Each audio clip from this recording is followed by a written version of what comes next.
आज मूवमेंट कल की डेपुटेशन ये सुदेश जी की लीडरशिप में हम लोगों ने डीसी साहब को मेमोरेंडम पेश करने के लिए आए थे। तो इसमें हम लोगों ने यही डीसी साहब से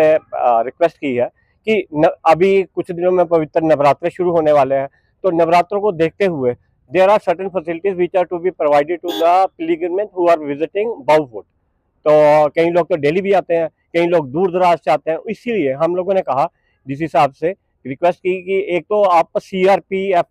डिप्लॉय करिए instead of local police administration, और इसी के साथ हमने उनसे कहा कि lightning arrangement should be made sufficient so that the pathways as well as the other surrounding areas should be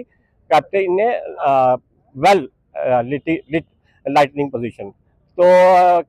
बहुत सारे यात्री जो है रात को भी आते हैं, तो इसीलिए हमने लाइटनिंग के लिए कहा। साथ ही हमने कहा कि ये जो मोबाइल टॉयलेट फैसिलिटी है उनकी कम से कम 5 वैने जो है अन रूट डिप्लॉय कीजिए, म्यूनसिपल अथॉरिटीज को कहिए, सो दैट कि जो इनकन्वीनियंस खासकर लेडीज को होती है टॉयलेट जाने के लिए, तो वो भी ना हो इन दिनों में। और साथ ही हमने कहा कि कोई छोटा सा अरेंजमेंट कर दीजिए ताकि जो लोग बाहर से आते हैं तो वो for the time being temporarily एक अकोमोडेशन जैसे हो जाए उनके लिए। कई लोगों ने उधर जगराता करना होता है, कईयों ने क्या कहते हैं भंडारे वगैरह लगाने होते हैं, तो उन लोगों के लिए जो उनके साथ ग्रुप्स होते हैं उनके लिए रुकने के लिए भी फैसिलिटी हो जाए। और साथ ही हमने कहा कि सैनिटेशन का इतना बढ़िया इंतजाम होना चाहिए कि ना तो वहाँ मच्छर वगैरह हो,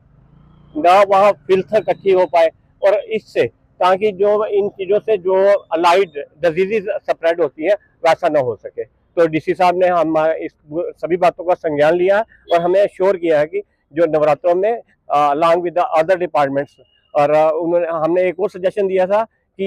एक टेम्परेरी जो है लीगल एड का स्टॉल भी वहाँ लगना चाहिए, ताकि कई बार रश को देखते हुए या लाइन में लगे हुए बहुत सारे श्रद्धालुओं को चक्कर वगैरह आते हैं, तो that facility should also be provided. तो we have been assured by the DC साहब कि all these matters will be looked into and all the concerned departments will be instructed to adopt all these measures।